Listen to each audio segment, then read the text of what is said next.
The Monk Who Sold His Ferrari, a spiritual fable about fulfilling your dreams and reaching your destiny. Written by Robin Sharma and read by Humphrey Bower. Chapter 1. The Wake-Up Call.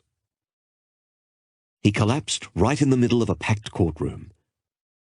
He was one of this country's most distinguished trial lawyers. He was also a man who was as well known for the $3,000 Italian suits that draped his well-fed frame as for his remarkable string of legal victories. I simply stood there, paralyzed by the shock of what I had just witnessed. The great Julian Mantle had been reduced to a victim and was now squirming on the ground like a helpless infant, shaking and shivering and sweating like a maniac. Everything seemed to move in slow motion from that point on. "My God, Julian's in trouble," his paralegal screamed, emotionally offering us a blinding glimpse of the obvious. The judge looked panic-stricken and quickly muttered something into the private phone she had had installed in the event of an emergency. As for me, I could only stand there, dazed and confused. "Please don't die, you old fool. It's too early for you to check out. You don't deserve to die like this." The bailiff, who earlier had looked as if he had been embalmed in his standing position, leapt into action and started to perform CPR on the fallen legal hero.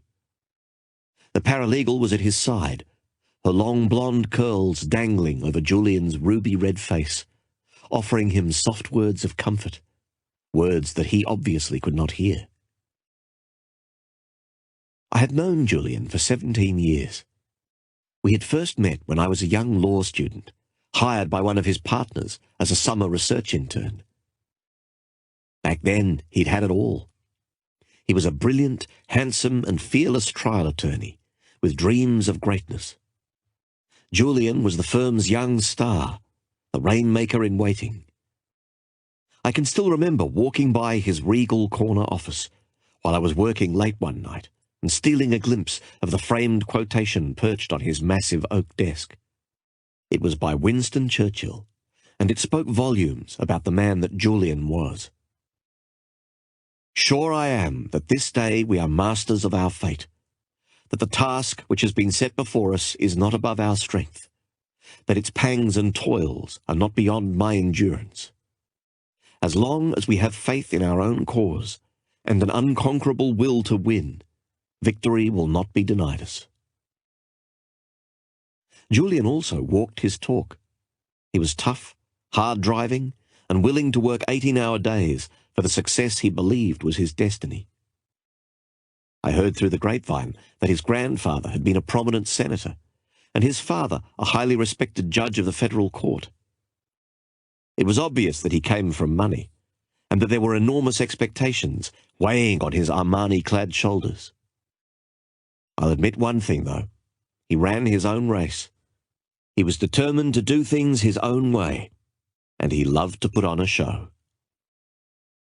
Julian's outrageous courtroom theatrics regularly made the front pages of the newspapers. The rich and famous flocked to his side whenever they needed a superb legal tactician with an aggressive edge. His extracurricular activities were probably as well known. Late-night visits to the city's finest restaurants with sexy young fashion models, or reckless drinking escapades with a rowdy band of brokers he called his demolition team, became the stuff of legend at the firm. I still can't figure out why he picked me to work with him on that sensational murder case he was to argue that first summer.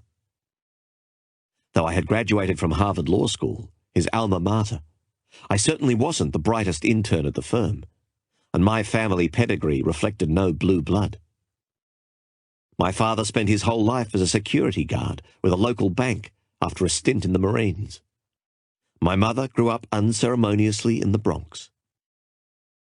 Yet he did pick me over all the others who had been quietly lobbying him for the privilege of being his legal gopher on what became known as the mother of all murder trials. He said he liked my hunger.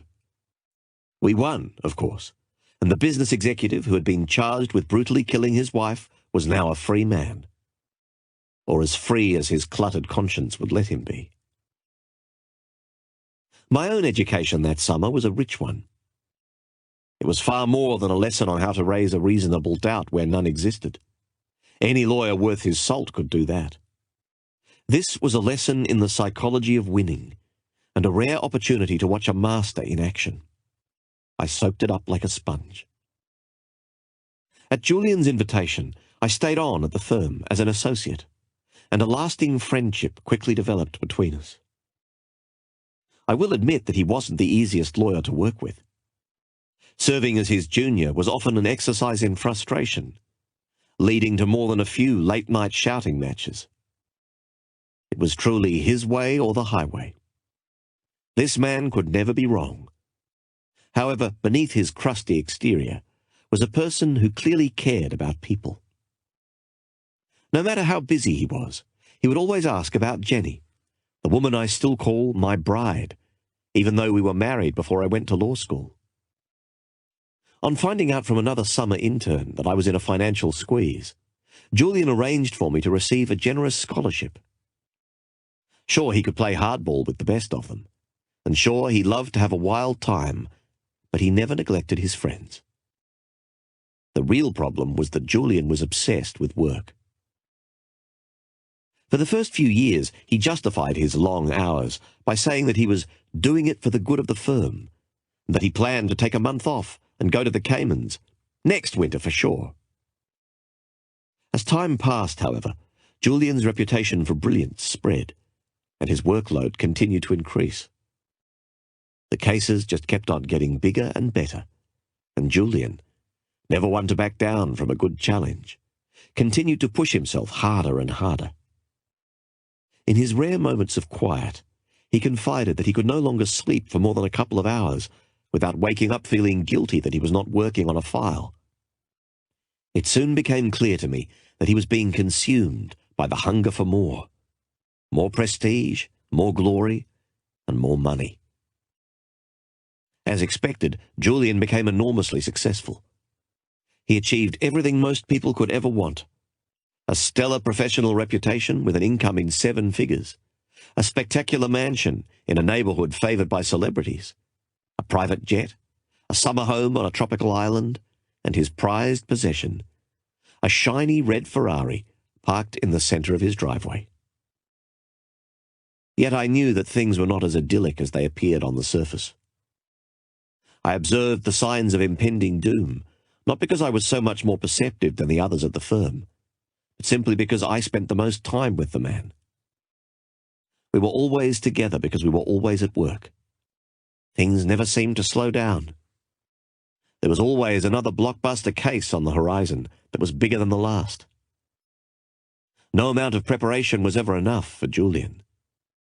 What would happen if the judge brought up this question or that question? God forbid. What would happen if our research was less than perfect? What would happen if he was surprised in the middle of a packed courtroom, looking like a deer caught in the glare of an intruding pair of headlights?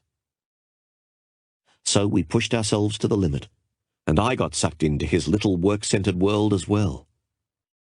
There we were, 2 slaves to the clock, toiling away on the 64th floor of some steel and glass monolith, while most sane people were at home with their families, thinking we had the world by the tail, blinded by an illusory version of success.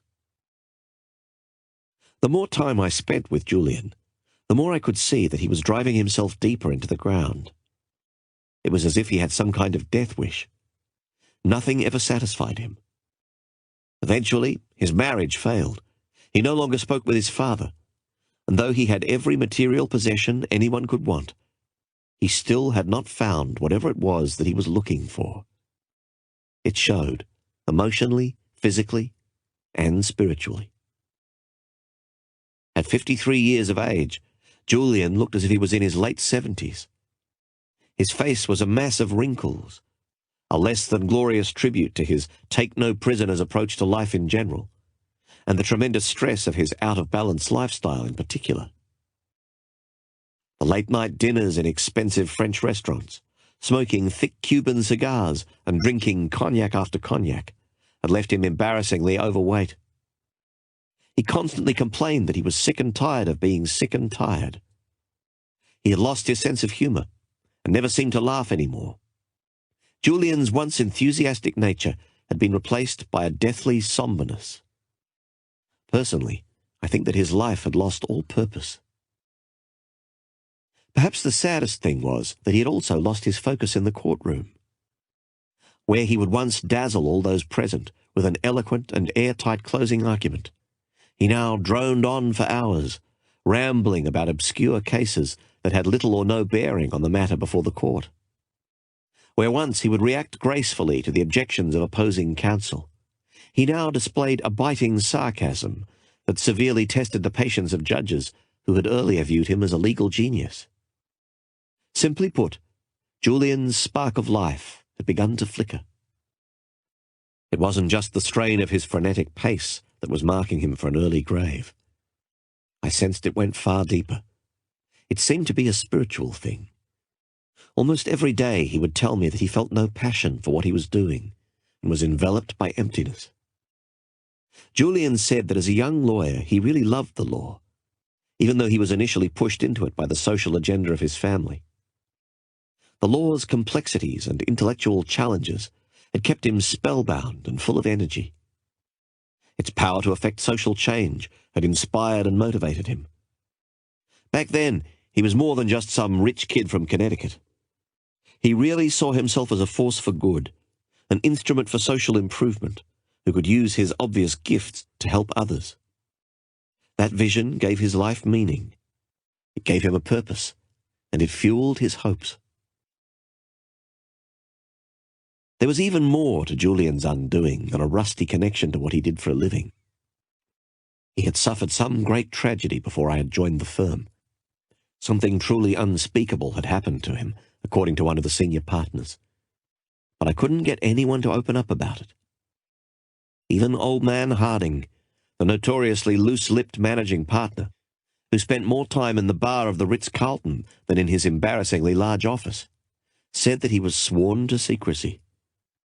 Whatever this deep, dark secret was, I had a suspicion that it, in some way, was contributing to Julian's downward spiral. Sure, I was curious, but most of all I wanted to help him. He was not only my mentor, he was my best friend. And then it happened. This massive heart attack that brought the brilliant Julian Mantle back down to earth and reconnected him to his mortality. Right in the middle of courtroom number 7 on a Monday morning. The same courtroom where we had won the mother of all murder trials.